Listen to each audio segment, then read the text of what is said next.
Anticipation. I can see it in your eyes, even in the dark room. You're all saying, what is this guy going to tell? What kind of story is he going to share with us? How about a delightful humiliation? It sounds oxymoronic, doesn't it? A delightful humiliation. What does it have to do with anticipation? I'll tell you exactly what it has to do. Nothing. Because the delightful humiliation that I'm about to share with you happened with no anticipation. The event that I am talking about occurred relatively early in my life. It was in the late 70s. And I affectionately dubbed this chapter of my life my starving artist routine. I was in New York. I had decided that I was going to make a full frontal assault on the Big Apple. There are no markers that say that I was there. New York doesn't remember. I remember, but nobody else ever remembers. And you know, there's a lot of talk about global warming these days and the fact that the oceans are rising. Well, in those days, every September, when every newly minted drama student from undergraduate and graduate programs descended on Midtown New York, the island sank. The island sank. You could see them everywhere. They were obvious, recognizable. You know, they had their own little identities in the kind of books that they carried, the clothes that they wore. Yeah, that's an actor, that's an actress, that's a model. Gotta be a comedian, yes. Well, I made my full frontal assault, and I knew from talking with many good friends that you don't go to New York to conquer New York in an overnight situation. See, most overnight successes are probably 10 or 15 years in the making. You have to go for the long haul, and so I prepared myself for the long haul. I learned about the city. I found myself a good place to live with some other graduate students that I knew at Syracuse. And I also found a job that I could support myself while I tried to make this thing happen. And that job was at a restaurant called Phoebe's. Now, Phoebe's is in the Village. It's on the corner of Bowery and 4th Street. And it's a remarkable place, quite an exciting place, and it's a high energy, wonderful place to be. And the reason it was really important was that first, I went to school with a manager. Okay, so he knew me and I knew him. I had never waited on table in my life. I had no experience waiting on table, and for a high energy, really expensive restaurant with complete and overwhelming turnovers every few hours. We had like 3 rushes every night. That was kind of a mistake, you know, but they broke me in slowly, and I eventually became pretty good. But Phoebe's was a theater hangout. People who were in the business hung out there. People who were trying to get in the business hung out there. Producers came there. Actors came there. It was a wonderful place. It was on the very corner of 4th and Bowery. The Jean Cocteau Theater was across the street. La Mama ETC was just behind us. There were a number of other off-Broadway theaters on that same street. The Public Theater was like 2 or 3 blocks up the street. And just down the street was the famous CBGB's. All kinds of music individuals would come in. It was a wonderful place. And it had its own amazing ambiance. Because this restaurant was an older building. They completely remodeled it and it was all brick interior. Really nice to look at. It had that New York flavor to it. You know, the brick that's been peeled back and you can see all of it. Well, most of the brick walls in the front of the restaurant were red. There's a large dining room in the back that was all black. But everywhere in that restaurant, there were Broadway posters, off-Broadway posters on the walls with these little gooseneck lamps that hung over the top of them. That was the lighting in the building.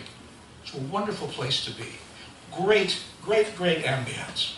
And everyone that was working in that restaurant, except for the cooks and the dishwasher, wanted to be something else. All the waiters and waitresses were wannabe actors, actresses, writers, musicians, sculptors, painters, you name it. The bartenders were soccer players. In the late 70s, soccer was a professional sport in New York, but it was not paid very well.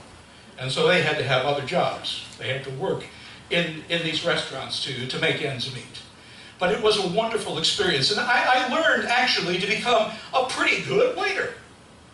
It only took a couple of months, and I found myself walking out of that kitchen with plates, entrees on my arm, sweeping through all of the tables and putting them down on the tables. And in some cases, I even mastered the ability to hold that tray above my head with all of the food on it. My first applause in New York came one night as I came out with that tray and my feet slipped. The tray went up into the air, every single plate on that tray wobbled up into the air, settled right back down onto the tray. My feet somehow came underneath me, and nothing spilled. Everybody applauded. You have to love New York. But the situation to which I'm talking about happened much later in my experience.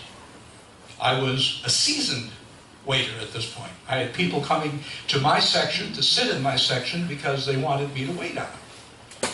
The producers of the Jean Cocteau Theater that was right across the street ate in the restaurant about twice a day. Most often they sat in my area. And one night I was standing at the bar waiting for a drink order to come up, and there was this tap on the shoulder, and I turned around and it was one of the producers. I don't remember his name now. And he said, Rod, we have a bit of a problem at the table. This gentleman sat next to Ellen, who was one of the producers, and he just won't leave, and he's bothering us. Do you think you could come say a few words? I said, sure, no problem. Be right there. I'm going to just deliver these drinks and I'll go there. So I deliver the drinks and I approach the table. Pause a moment, and there is a gentleman sitting with Ellen. Now, Ellen is a fairly large woman. But this gentleman, and I use the term loosely, dwarfed her rather. He was probably about 4 by 4, and I don't know how tall at that moment, but he looked to be pretty tall. And I walked up to the table, I said, well, good evening. How are we doing this evening? And the gentleman looked up at me, and he didn't even do anything, didn't say anything. I said, excuse me, but did these folks invite you to join them at the table? What's your problem, little man?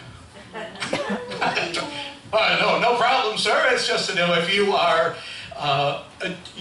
creating some problem for the dining experience of my very important customers, I would like you to stop that. Will you please do that? Look, buddy, I am free, white, and over 21. And with that, he stood up. Now, I'm a very tall 5'10". Probably one of the tallest 5'10s you're going to see. But this guy was big. Sir, I really am going to have to ask you to move. This is not appropriate behavior for this restaurant. So if you would not mind me, look, buddy, I am not your friend. Don't tell me what to do. Okay. These people from the Jean Cocteau are important customers. You know, when you're working as a waiter in New York, you're in $1.80 an hour. Everything is based on tips. The Jean Cocteau people tip at least 20% every time. I'm going to take care of them. Okay? Well, sir, I know that you are very large. You're much larger than I, but, you know, I'm going to have to insist that you adopt a better behavior because I'm just going to have to take you out of the restaurant. And I noticed he kind of looked back. I said, oh my God, that's terrific. It's time for a leap of faith. Well, sir, I'm glad that you are seeing my way. Do you remember what those Brits did to the Spanish Armada? Huh? Those little pipsqueaks? They took them right out, and if you don't behave, we start walking towards the door in the front of the restaurant, and I'm moving him a little bit. I even get so bold as to put my hand on his chest. And the guy's going, yeah. And we start moving towards that door. I said, I am going to move you out of this restaurant and into that street. And if you ever come back here again and ever decide to try to do this to any of my customers, I will personally throw you unceremoniously out that I pushed him through the door. And have a good life! Now, I didn't really expect to say, have a good life that loud, because it kind of reverberated through the vestibule. You know? And I closed the door and turned around, and everybody in the restaurant was standing up applauding. And then I looked immediately behind me, and the 2 bartenders were there with baseball bats. Delightful humiliation. And I got a 50% tip. You gotta love New York.